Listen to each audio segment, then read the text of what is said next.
Bangladesh defence deal में शामिल होने को तैयार सऊदी प्रिंस ने दौरे सऊदी अरब की दावत दे दी, जिसे देखकर भारतीय मीडिया में कोहराम मच गया। क्या पाक के बाद बांग्लादेश बनेगा तुर्की का अगला साझेदार? इस आर्टिकल के अंदर एक मैसेज दिया है कि बांग्लादेश बहुत जल्दी इस्लामिक नाटो का हिस्सा बनेगा। बांग्लादेश को जोड़ने की चर्चा हो रही है। भारत को घेरने के सपने ऐसे देखे जा रहे हैं जैसे नक्शे पर भारत नहीं कोई छोटी सी जगह हो। पाकिस्तान को लगता है कि तुर्की के साथ आ गए तो पुराना हिसाब बराबर हो जाएगा। अच्छा है कि बांग्लादेश को सुन्नी नेटो में लाने की तैयारी चल रही है। क्या ऐसा संभव है? और अगर ये ऐसा हो जाता है तो ये भारत के लिए कितना बड़ा खतरा है? रणनीतिक संपर्कों की भारत के लिए चुनौती इसलिए भी बड़ी है क्योंकि पाकिस्तान पहले से ही भारत का प्रतिद्वंदी है। और सवाल इस वक्त ये खड़ा हो गया है कि क्या इस्लामिक नेटो का जो दायरा बढ़ रहा है वो मिडिल ईस्ट से आकर अब यहाँ साउथ ईस्ट में भी आएगा और बांग्लादेश में भी आएगा? ये क्या है? ये दम है खबर में या? और सऊदी अरेबिया ने बांग्लादेश को इस्लामिक नेटो के अंदर लाने की खौफनाक साजिश की तैयारी शुरू कर दी है। वो कह रहे थे कि ये तो बस शुरुआत है, अभी बहुत सारे देश इस्लामिक देश जो है वो इसका हिस्सा बनना चाहते हैं और ये नेटो को भी पछाड़ देगा। ऐसा पहला है दोस्तों, बांग्लादेश की जो मिलिट्री इंटेलिजेंस है DGFI, उनकी एक टीम चोरी छुपे पाकिस्तान गई थी 15 अगस्त को। टर्की चाहता है कि इस मक्का पैक्ट में बांग्लादेश जुड़े। अब यह संभावना जताई गई है कि बांग्लादेश भविष्य में सऊदी अरब, तुर्की और पाकिस्तान के उभरते रक्षा सहयोग के करीब आ सकता है। इस पर डोरे डाल रहा तुर्की इस्लामिक नाटो में एंट्री करवाना चाहता है बांग्लादेश की। तुर्की के लेकिन बांग्लादेश क्या जताना चाह रहा है या नाटो क्या दिखाना चाह रहा है? तो भारत को घेरने के सपने ऐसे देखे जा रहे हैं जैसे नक्शे पर भारत नहीं कोई छोटी सी जगह हो। पाकिस्तान को लगता है कि तुर्की के साथ आ गए तो पुराना हिसाब बराबर हो जाएगा। तुर्की को लगता है कि सुन्नी देशों को एक मंच पर जोड़कर फिर से अपना प्रभाव बढ़ाया जा सकता है और कुछ देशों को लगता है कि भारत को घेरने के लिए बस एक और मोहरा जोड़ना बाकी है। मगर जनाब, भारत कोई शतरंज की बिसात पर रखा हुआ कोई प्यादा तो नहीं है जिसे जहां चाहे वहां चला देंगे। बांग्लादेश को जोड़ने की चर्चा हो रही है तो सवाल यह है कि क्या इन नेताओं ने भारत की ताकत, उसकी कूटनीति और उसके सैन्य क्षमता का हिसाब भी लगाया है? कोई अंदाजा भी है? क्योंकि भारत को घेरने की बैठकें अगर बंद कमरों में हो रही है तो भारत की तैयारी खुले आसमान के नीचे हो रही है। तो आज जागो में सवाल सीधा है, भारत को घेरने का सपना देखने वालों को क्या भारत का जवाब दिखाई दे रहा है? देखिए हमारी एक खास रिपोर्ट।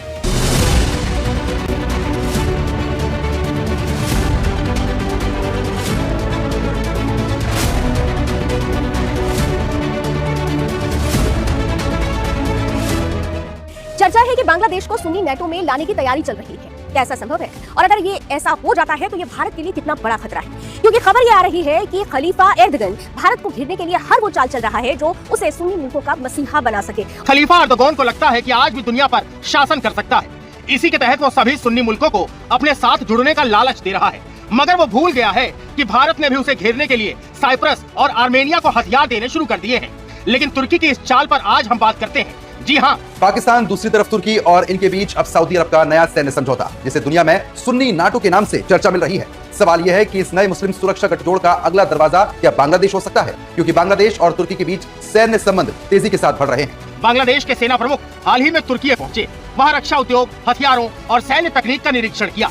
दोनों देशों के बीच रक्षा सहयोग को नए स्तर पर ले जाने की बात हो रही है। और इसी समय तुर्की, पाकिस्तान और सऊदी अरब ने मक्का संयुक्त रक्षा समझौता किया है। इस समझौते में सामूहिक रक्षा की व्यवस्था है, यानी एक सदस्य पर हमला बाकी सदस्यों के लिए भी सुरक्षा का विषय बन सकता है। तुर्की ने साफ संकेत दिया है कि भविष्य में दूसरे देश भी इस व्यवस्था से जुड़ सकते हैं। तो क्या बांग्लादेश अगला देश हो सकता है? रणनीतिक संपर्कों की भारत के लिए चुनौती इसलिए भी बड़ी है क्योंकि पाकिस्तान पहले से ही भारत का प्रतिद्वंदी है और अब तुर्की भी पाकिस्तान के साथ मिलकर लगातार सैन्य सुरक्षा को मजबूत कर रहा है। लेकिन भारत को घबराने की नहीं, लेकिन सतर्क रहने की जरूरत जरूर है। भारत को बांग्लादेश के साथ अपने रणनीतिक, आर्थिक और सीमा सुरक्षा संबंधों को मजबूत करना होगा। पूर्वोत्तर की सुरक्षा को और अभेद्य बनाना होगा। बंगाल की खाड़ी में नौसैनिक क्षमता बढ़ानी होगी और हम हिंदुओं का कत्ल बड़े आराम से कर सकते हैं। मुझे तो खुद से कुछ करना भी नहीं है, मेरे पास पर्याप्त मुजाहिद है। बांग्लादेश के सार्वजनिक रैली में अल कायदा का आतंकी हारून इजहार खुलेआम उगल रहा है जहर। अल्पसंख्यक हिंदुओं के खिलाफ ऐसी जहरीली सोच पर संयुक्त राष्ट्र संघ के चुप रहता है। इस पर भारत में विपक्षी दल के हिंदू ही माइनॉरिटी के नाम पर भारत की सरकार पलटने लगते हैं। एक बार सुनिए इस आतंकी को कैसे हिंदुओं के कत्लेआम की धमकी दे रहा है। और सपाट सी बात, जो भी घटनाक्रम बदला है, सवाल इस वक्त ये खड़ा हो गया है कि क्या इस्लामिक नेटो का जो दायरा बढ़ रहा है वो मिडिल ईस्ट से आकर अब यहाँ साउथ ईस्ट में भी आएगा और बांग्लादेश में भी आएगा? ये क्या है? ये दम है खबर में या ऐसे ही नैरेटिव और प्रोपेगेंडा फैलाया जा रहा है? इसमें दोनों चीजें हैं। मैं सीरियस ये इनकार नहीं कर सकता कि बांग्लादेश शामिल नहीं हो सकता है। होने के कुछ भी हो सकता है। जो पॉलिटिक्स हम सब समझते हैं कि कुछ भी हो सकता है। जब पाकिस्तान शामिल है इसमें और सऊदी शामिल है, तुर्की शामिल है और मिस्र, हालांकि अभी तक मिस्र ने इनकार किया, लेकिन हो सकता है आने वाले वक्त में मिस्र भी शामिल हो, अजरबैजान और फिर सीरिया, इराक वगैरह सबको शामिल करने की कोशिश तुर्की की तरफ से की जा रही है। अब सवाल उठता है कि प्रोपेगेंडा हो सकता है या नहीं। तो ये जिस अखबार ने ये ब्रेक किया है, ये अखबार तुर्की के जो पार्टी है, सत्ताधारी पार्टी यानी रेजप तय्यप एर्दोगान जो राष्ट्रपति हैं, उनकी जो पार्टी है उस पार्टी की करीबी अखबार है ये। अच्छा। और भारत के खिलाफ आज से नहीं, ये कई महीनों से, या इनफैक्ट पिछले साल ऑप्शन दूर हुआ था उसके बाद से ही ये भारत के खिलाफ फर्जी और नैरेटिव गढ़ने के लिए कुख्यात रहा है ये अखबार। यानी में बांग्लादेश भी शामिल होता है और इसमें देखिए पॉइंट ये दिया गया कि भारत और बांग्लादेश के बीच में संबंध चूंकि अभी अच्छे नहीं चल रहे हैं, तो बांग्लादेश जो है वो भारत के अलावा अपनी सिक्योरिटी के लिए इस गठबंधन पर एक विकल्प के तौर पर इस पर विचार कर सकता है। जो जिस गठबंधन जो हम लोग बात करें इस्लामिक नाटो जिसको कहा जा रहा है, इसमें सऊदी, तुर्की और पाकिस्तान है। तो अब है कि इसमें हो सकता है ये कल्पना की गई, इसलिए प्रोपेगेंडा भी हो सकता है, क्योंकि तुर्की जो है पाकिस्तान के प्रोपेगेंडा को बढ़ाने में तुर्की हमेशा आगे रहा है। प्रोपेगेंडा जो फैलाया जाता है उसमें कुछ देश जो हमेशा आगे रहे हैं, जैसे चाइना हो गया, तुर्की हो गया, ये लोग ऐसा ही काम करते रहे अपनी बातों को रखने के लिए। दूसरी बात है कि क्या ये सच हो सकता है? हो सकता है, इसमें कुछ मतलब इसमें मैं इनकार नहीं कर सकता हूं कि नहीं हो सकता है। बांग्लादेश फिलहाल के लिए जब तक कि तारिक रहमान रहेंगे और शायद अगर अवामी लीग की सरकार जो सत्ता में रहने वाली है, मतलब नहीं आई बीएनपी जब तक सत्ता में रहेगी और अवामी लीग जब तक सत्ता से बाहर रहेगी, तो किसी भी संभावना से हम इनकार नहीं कर सकते हैं कि दोस्तों, क्या पाकिस्तान, तुर्की और सऊदी अरेबिया ने बांग्लादेश को इस्लामिक नेटो के अंदर लाने की खौफनाक साजिश की तैयारी शुरू कर दी है, जिसे पूरी दुनिया से छिपाया जा रहा है? आखिर क्यों तुर्की और पाकिस्तान रातों रात ढाका को अपने हथियारों के डंपिंग यार्ड बनाने के लिए तड़प रहे हैं? पर्दे के पीछे वो कौन सी खुफिया डील हुई है जिसने भारतीय खुफिया एजेंसियों को पूरी तरह से अलर्ट पर ला दिया है? दोस्तों सोचिए, अगर बांग्लादेश सच के अंदर इस्लामिक नेटो के अंदर जाने की गलती करता है तो अंजाम क्या होगा? क्या भारत सिर्फ 48 घंटों के अंदर अपना सबसे खौफनाक ऑपरेशन चोक होल्ड एक्टिवेट कर देगा?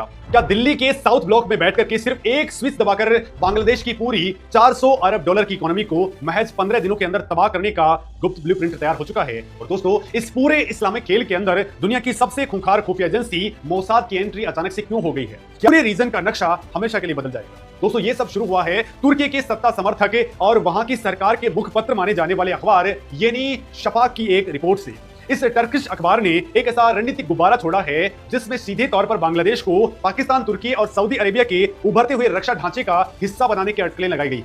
दोस्तों, दुनिया इस नए ढांचे को दबी जुबान के अंदर इस्लामिक नेटो कह रही है। अखबार ने बड़ी ही चालाकी से इसे फिलहाल एक काल्पनिक परिदृश्य बताया है, लेकिन कूटनीति की दुनिया के अंदर कोई भी बात हवा में नहीं उछाली जाती है। इसके पीछे गहरे संदेश, खुफिया मंसूबे छिपे होते हैं। दोस्तों, अगर हम इस पूरे परिदृश्य का विखंडन करें तो ये सिर्फ एक रक्षा समझौता नहीं है, बल्कि भारत को चारों तरफ से घेरने की एक बहुत बड़ी इस्लामिक रणनीति की बिसात है, जिसे 7 अगस्त 2026 के अंदर सऊदी अरेबिया, पाकिस्तान और तुर्की के बीच हुए ऐतिहासिक मक्का ज्वाइंट डिफेंस एग्रीमेंट से ताकत मिल रही है। दोस्तों, इस समझौते का एक ही सिद्धांत है, एक पर हमला सभी पर हमला। लेकिन सवाल यह है कि जिस देश की इकोनॉमी भारत के बिना कोमा में जा सकती है, क्या वो ऐसी आत्मघाती भूल करेगा?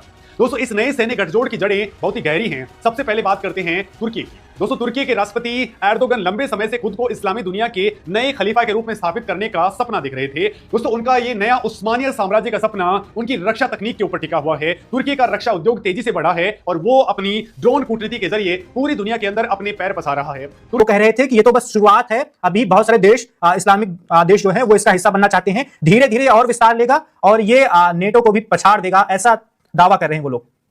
ऐसे पहले एक गजबाए हिंद करके था, कुछ ना कुछ फैंटेसी जिनकी रहती है, इसमें कितना डेप्थ है, उनके पत्रकार कितना इसमें डीप रिसर्च करते हैं, कुछ एल अफेयर के एक्सपर्ट्स को, पाकिस्तानी मीडिया को इन मुद्दों को जिलाए रखने के लिए, इस वजह से ये चलता रहता है। अदरवाइज ये कयास लगाना कि ये इस्लामिक नाटो या सुन्नी नाटो, मक्का पैक्ट के 3 कंट्रीज में और कंट्रीज आ जाएंगे, तो इनको ये अच्छे से पता है, हमें पता है, ओपन सोर्स इन्फॉर्मेशन है कि 4 का पौने। दोस्तों, क्या बांग्लादेश इस्लामिक नेटो को ज्वाइन करने वाला है? दरअसल दोस्तों, 2 डेवलपमेंट्स हमें एक साथ होते हुए दिख रहे हैं जो इस तरफ इशारा कर रहे हैं। पहला है दोस्तों, बांग्लादेश की जो मिलिट्री इंटेलिजेंस है DGFI, उनकी एक टीम चोरी छुपे पाकिस्तान गई थी 15 अगस्त को। अब वहां पे क्या खिचड़ी पकी है ये तो अब तक पब्लिकली आया नहीं है, लेकिन एक पाकिस्तान ISI और बांग्लादेश इंटेलिजेंस के बीच में करीबी हो रही है, कुछ ऑपरेशनल चीजें हैं जिसको अंजाम देने गए हैं। दूसरी ओर अगर आप देखें तो तारिक रहमान को, जी हाँ, भारत से न्योता आया जिसको उन्होंने रिजेक्ट किया, लेकिन अब सऊदी क्राउन प्रिंस MBS ने भी उनको बुलाया है। सऊदी बुला रहे हैं दोस्तों, मत भूलिएगा सऊदी में ऐसे ही मक्का पैक्ट अचानक से साइन किया गया था। अटकलें लग रही थी कि पाकिस्तान सऊदी को एक्सपेंड किया जाएगा जो डिफेंस कोऑपरेशन है, लेकिन जिस दिन साइन हुआ था उसके एक दिन पहले तक भी मीडिया में नहीं मालूम था। आपको याद होगा, मैंने सुबह सुबह जब रॉयटर्स में न्यूज आया तब बताया कि आज साइन होने वाला है और शाम को वो साइन हुआ था। तो क्या कुछ वैसा ही होने वाला है, क्योंकि टर्किश मीडिया भी कुछ उसी तरफ इशारा कर रही है। अब तो इस आर्टिकल में इस पेपर में एक आर्टिकल छपा और उसमें बांग्लादेश को लेकर कुछ बातें बोली गई जो भारत के लिए बिल्कुल भी सही नहीं है। चलिए एक एक करके जानते हैं, लेकिन उससे पहले बता दूं कि हमारा personality make the best out of it, description comment box में लिंक है। तो सबसे पहले टर्की चाहता है कि इस आर्टिकल लिखता है कि मक्का पैक्ट एक्सपैंड हो, है ना, मक्का पैक्ट में बांग्लादेश जुड़े। अब बांग्लादेश वाला जो एंगल है, देखिए याद रखिए कि टर्की बांग्लादेश को आज से नहीं, बहुत पहले से सपोर्ट कर रहा है। बांग्लादेश को नहीं सपोर्ट कर रहा है, वो सपोर्ट कर रहा है जमात को। टर्की ऑटोमन एम्पायर को रिवाइव करना चाहता है। इकोनॉमिकली देखें ना तो टर्की की हालत बहुत खराब है, इन्फ्लेशन बहुत ज़्यादा है, लीरा जो उनकी करेंसी है वो एकदम ही हाई पे ट्रेड कर रही है। तो इकोनॉमिकली वो चाहता है कि वो अपने फुटप्रिंट्स जो है वो हर जगह फैलाए। सो बांग्लादेश उनके लिए बहुत अच्छा ऑप्शन है, लेकिन वो तब के जो हथियार हैं वो अच्छे हैं, बढ़िया हैं। यूरोपियन से उनका टच रहा है, नेटो का हिस्सा है। डिफेंस पैक्ट में मतलब वही हुआ कि टर्की को सऊदी अरेबिया इकोनॉमिकली अच्छी खासी मदद देगा और उससे टर्की अपने वेपन्स बनाएगा, सोफिस्टिकेटेड वेपन्स वहाँ पे बनते हैं, अच्छी यूनिवर्सिटी है। हमने देखा उनके बायरेक्टर ड्रोन्स बढ़िया हैं, जो उनके बायरेक्टर ड्रोन्स है कई जगह यूज़ हुए और ये बांग्लादेश को काफ़ी लंबे समय से सप्लाई भी कर रहे हैं। कान एयरक्राफ्ट अब ये इन डेवलपमेंट और शायद ये भेजे भी। यिल्दिरमान जो इनकी मिसाइल है वो भी ये डेवलप कर रहे 6000 किलोमीटर की क्षमता, शायद वो भी ये पाकिस्तान को दे। डिफेंस पैक्ट के हिसाब से ये डायरेक्टली तो इंडिया पे हमला नहीं करेंगे, बट ये मिसाइल और ड्रोन ये बिल्कुल पाकिस्तान को दे सकते हैं। चाइना से बेहतर टेक्नोलॉजी टर्की की है, समझ रहे हैं आप। और बांग्लादेश को अगर ये सारी चीज़ें देते तो आपको पता है कि बॉर्डर हम शेयर करते हैं बांग्लादेश के साथ, ये कोई दो राय है नहीं इसमें। और भाई देखो, जब टर्की हथियार बेचेगा, सबको बेचेगा, तो किसको फायदा होगा? सबसे ज्यादा टर्की को फायदा होगा, इसके बाद हथियार खरीदे जाएंगे। टर्की चाहता है कि युद्ध में हमारे हथियार यूज हो, इसीलिए उसने डिफेंस पैक्ट भी साइन किया। आप देखोगे कि टर्की के हथियार कब यूज होंगे? जब युद्ध होगा, और युद्ध पाकिस्तान भारत से कर सकता है। कश्मीर का इशू, ये आर्टिकल बोलता है कि कश्मीर इशू पर हमेशा टर्की ने पाकिस्तान का साथ दिया है, और कश्मीर इशू को टर्की कभी भी नहीं छोड़ेगा, वो हमेशा साथ में चलेगा, क्योंकि पाकिस्तान के इंटरेस्ट है। तो